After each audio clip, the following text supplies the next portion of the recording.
Pernyataan bahwa kemungkinan besar atau dipastikan akan ada kecurangan di pemilu yang akan datang, itu juga akhirnya dikaitkan dengan konteks perpanjangan masa jabatan pimpinan KPK. Karena keputusan MK bahwa masa kepemimpinan KPK yang sekarang kan menjadi 5 tahun dari 4 tahun. Orang kemudian kembali lagi berspekulasi bahwa berarti benar akan ada kecurangan di tahun 2024 karena apapun cerita sekarang ini, karena berbagai statement dari para pengamat, KPK ini menjadi alat legitimasi dari kecurangan partai yang berkuasa atau pemerintah yang saat ini berkuasa. Sampai di sini apa pendapat Anda? Satu, yang berpendapat begitu itu menurut saya liar.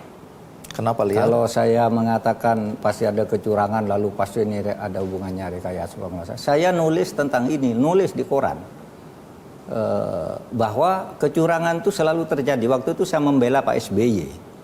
Karena saya hakimnya. Pak SBY itu menang pemilu karena curang. Saya nulis di media, di koran Sindo halaman 1. Pemilu itu pasti curang. Di Kompas beberapa waktu lalu juga saya nulis pemilu ya pasti curang. Kan gitu. Karena yang curang sekarang orang di bawah tuh pakai eceran, bukan pemerintah, tapi bukan rekayasa pemerintah.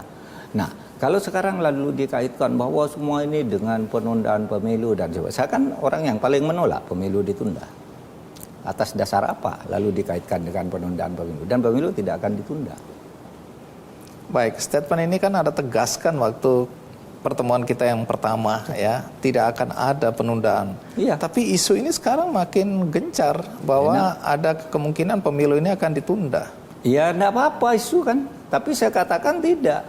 Kalau Anda percaya pada isu pemilu gencar pemilu akan ditunda, berarti Anda percaya juga pada isu bahwa itu kelompoknya Anies itu kadrun gitu.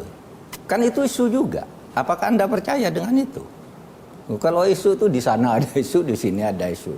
Saya enggak percaya Pak, enggak beli isu-isu kayak gitu, enggak kerja kita atau kerjanya salah kalau percaya pada isu-isu begitu.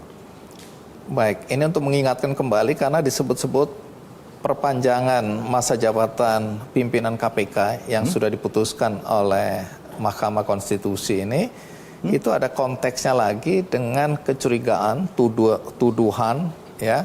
Bahkan ada sebagian orang meyakini bahwa memang KPK ini akan jadi alat untuk menjaga lawan politik dari pemerintah atau partai yang berkuasa. Kalau itu benar, itu tidak ada hubungannya dengan saya. Karena saya tidak pernah punya pikiran jahat KPK mau dipergunakan untuk motong yang berkuasa, untuk menghalangi orang calon dan sebagainya.